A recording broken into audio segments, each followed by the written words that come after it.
Hey guys, Harry Thomas here, and happy Father's Day to you all. And I just wanted to welcome you, ladies and gentlemen, to my top 10 favourite movie endings. Of course, these are just my personal favourites. This is not the definitive best movie endings list, so I am simply itching and hyped to see your top 10 picks in the comment section below. Now, you all loved my top 10 favorite movie opening scenes so much, and you all predicted what my number one would be, but can you predict my number one for this list? So without further ado, if you want to know which endings hit me in the feels and made me cry harder than any other, then just keep watching. At number 10, the ending of Avengers Endgame.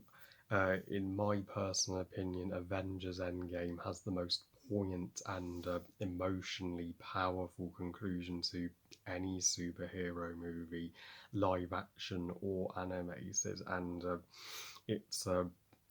could not have wrapped up the Avengers saga of the MCU any better, and Tony's death was just the moment that got me emotionally most of all.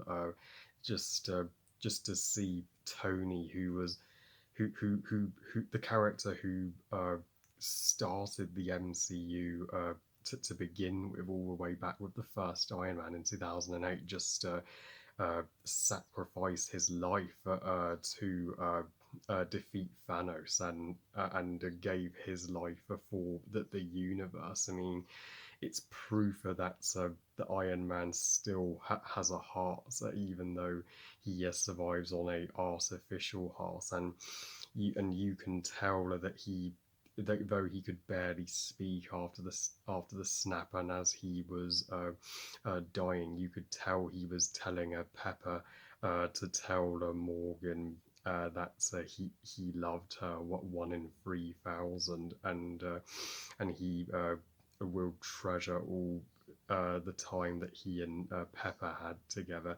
And you could tell he was telling Peter Parker to go on, kid, be the next Iron Man for me, make me proud. And so yeah, I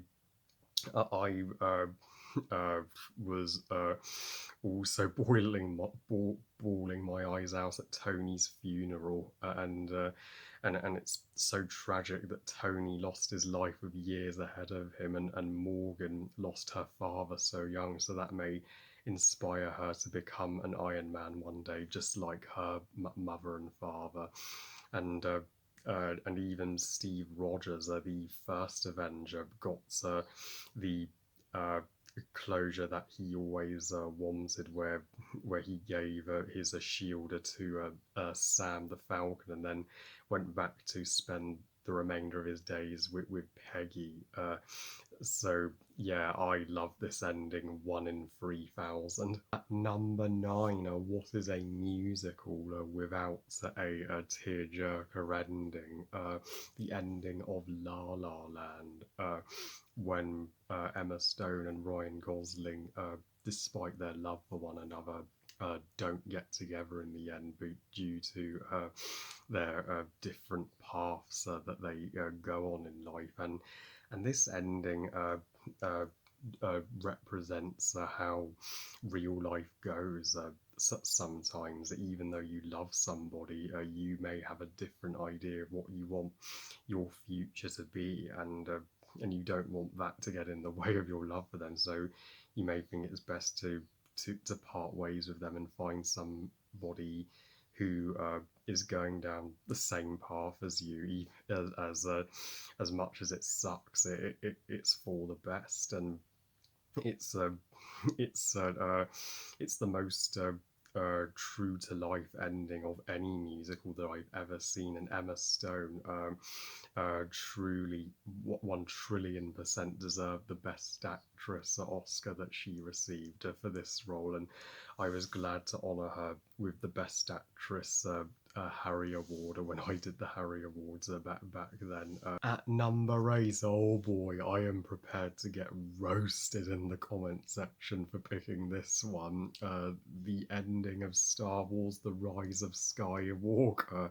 Yep, well, every Star Wars fanatic calls the worst of the sequel trilogy and worst of the Skywalker saga in general is an ending that Please Don't Hurt Me I absolutely love, and I'm still a proud defender of the Rise of Skywalker. The hate it still continues to get has not changed my opinion one smidge, and Rey returning to Luke's farm on Tatooine and burying Luke and Leia's sabers with that older lady asking her surname, and then Luke and Leia's Force ghosts appear before Rey, thanking her for all she's done for the Jedi and the Skywalker legacy, and then Rey makes the decision to be a Skywalker, even though she's a Palpatine.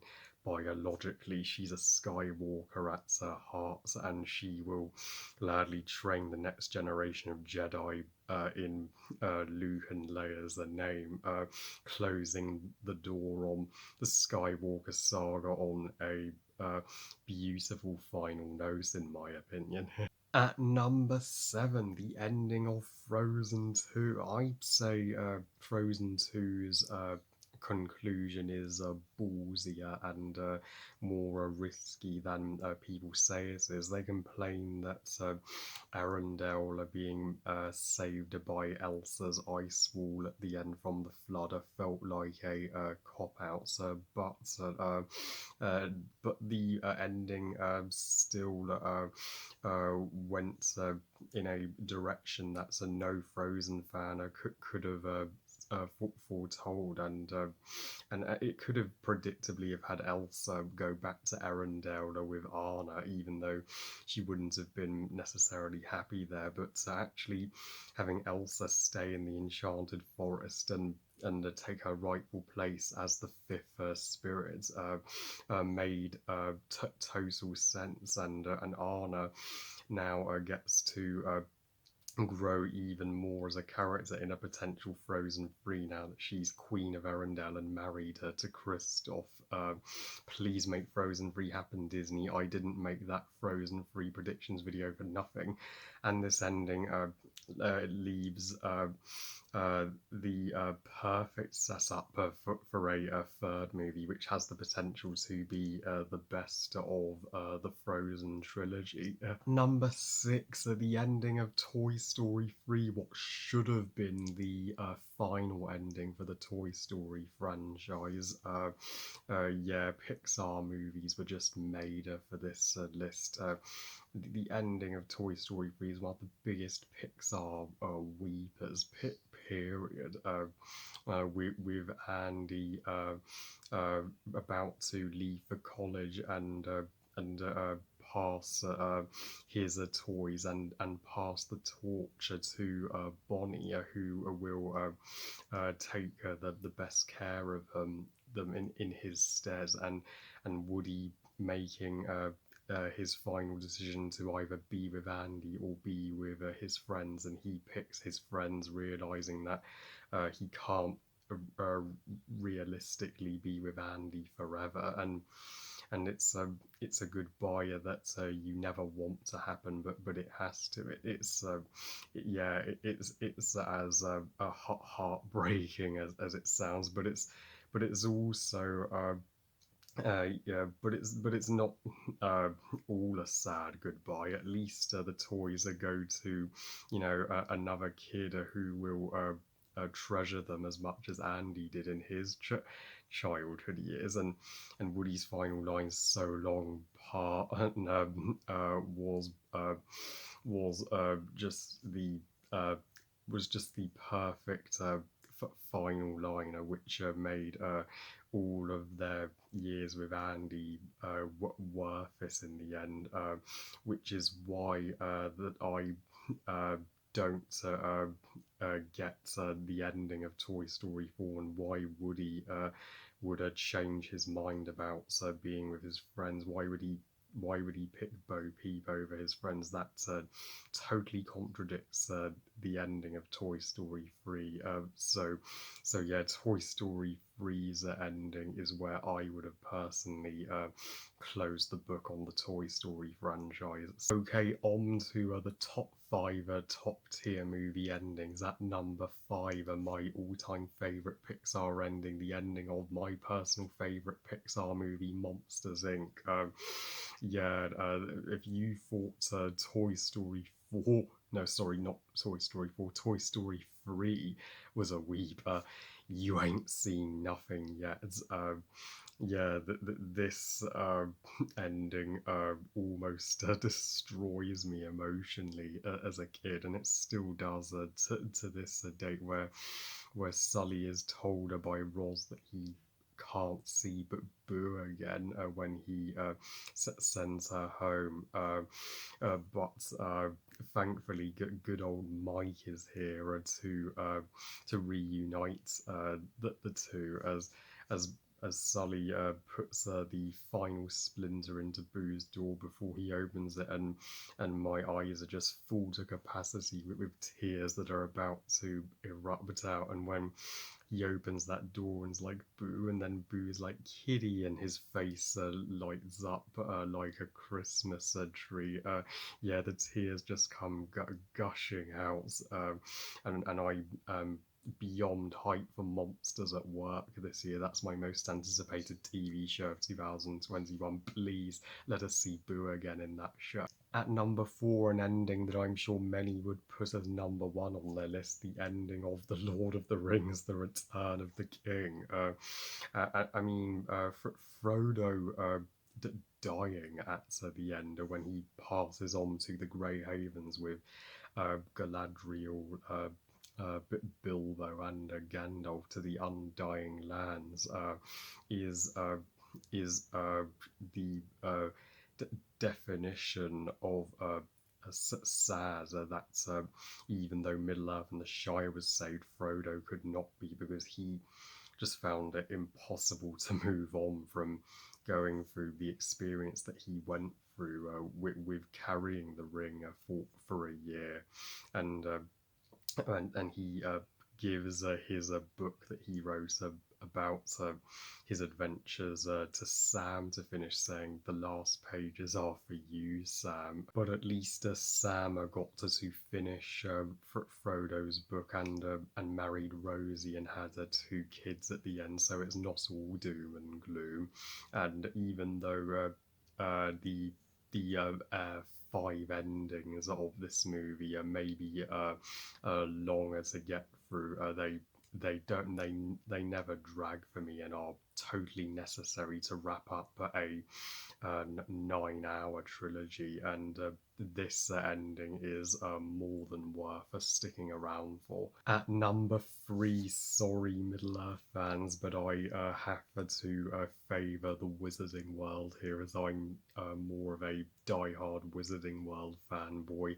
The ending of Harry Potter and the Deathly Hallows Part 2, the 19 years later scene, which could not have been more the more perfect visual representation of the 19 years later chapter from the Deathly Hallows book. I mean, this was a scene that would literally wrap up a decade-long franchise that I had stuck with since I was 6.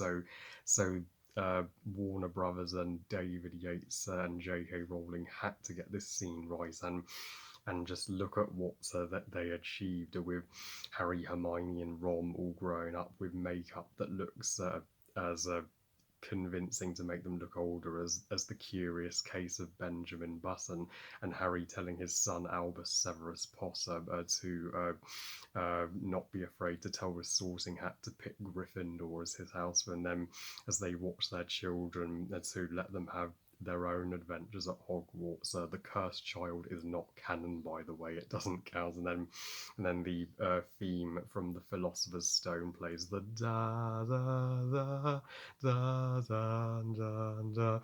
Bless you, John Williams. You and yeah, this ending just had me bawling like a baby for an hour walking out of the cinema. I was thinking no more Harry Potter until thankfully Fantastic Beasts came to satisfy my Wizarding World craving.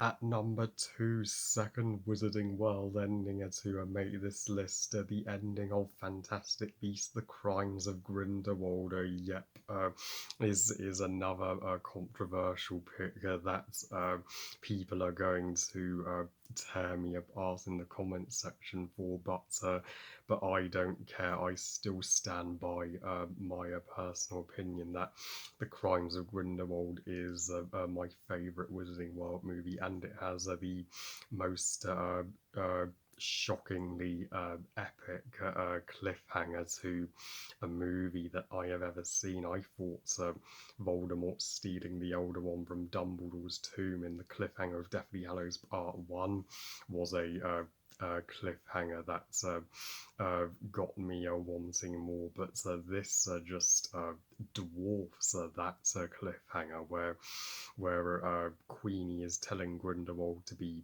gentle with Credence, as Credence is having doubts about whether he made the right choice walking through the Protego Diabolica spell to join Grindelwald. And while this is happening, it does show, even though Grindelwald has won, and this is a dark and completely ballsy ending, that there is still some hope that Grindelwald can be defeated, as Newt successfully stole the blood pack with his adorable Niffler, and he and Dumbledore walk inside Hogwarts to figure out a plan to destroy it, which will be a major plot line in the third movie.